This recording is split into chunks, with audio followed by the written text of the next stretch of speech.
When I did my graduate studies at the Middle East Institute at Columbia University's School of International Affairs, I took many courses on the question of the Middle East conflict.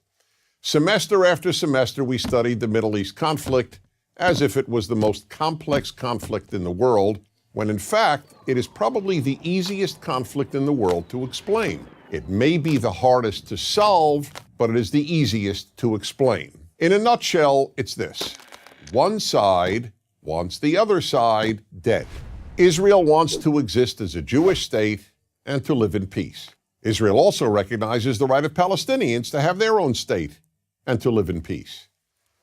The problem, however, is that most Palestinians and many other Muslims and Arabs do not recognize the right of the Jewish state of Israel to exist.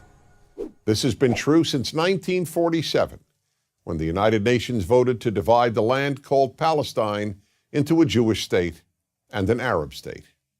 The Jews accepted the United Nations partition, but no Arab or any other Muslim country accepted it.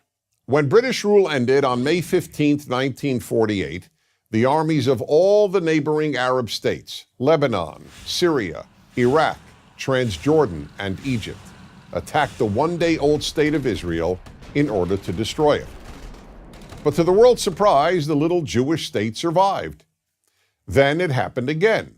In 1967, the dictator of Egypt, Gamal Abdel Nasser, announced his plan, in his words, to destroy Israel.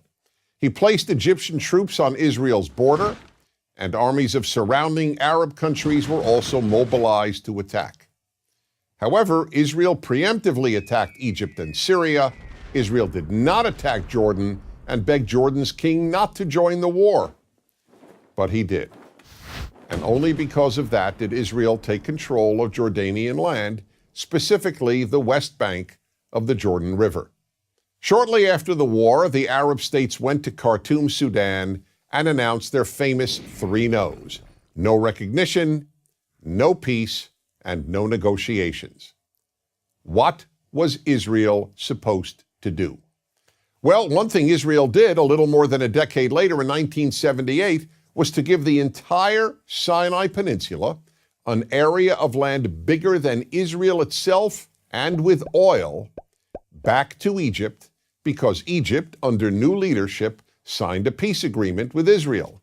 So Israel gave land for the promise of peace with Egypt, and it has always been willing to do the same thing with the Palestinians.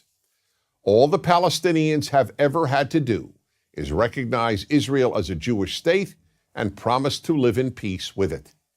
But when Israel has proposed trading land for peace, as it did in 2000, when it agreed to give the Palestinians a sovereign state in more than 95% of the West Bank and all of Gaza, the Palestinian leadership rejected the offer and instead responded by sending waves of suicide terrorists into Israel. Meanwhile, Palestinian radio, television, and school curricula remain filled with glorification of terrorists, demonization of Jews, and the daily repeated message that Israel should cease to exist. So it's not hard to explain the Middle East dispute. One side wants the other dead. The motto of Hamas, the Palestinian rulers of Gaza, is, "We love death as much as the Jews love life." There are 22 Arab states in the world, stretching from the Atlantic Ocean to the Indian Ocean. There is one Jewish state in the world, and it is about the size of New Jersey.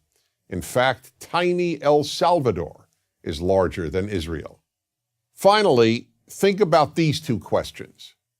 If tomorrow Israel laid down its arms and announced, "We will fight no more," what would happen? And if the Arab countries around Israel laid down their arms and announced, "We will fight no more," what would happen?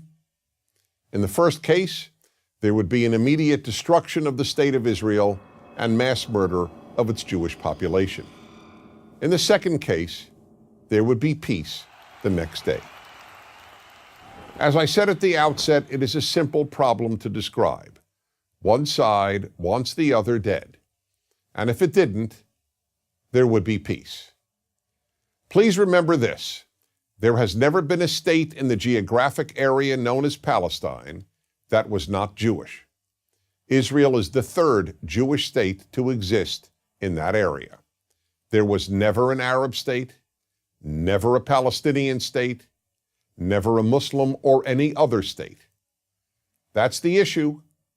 Why can't the one Jewish state the size of El Salvador be allowed to exist? That is the Middle East problem. I'm Denis Prager.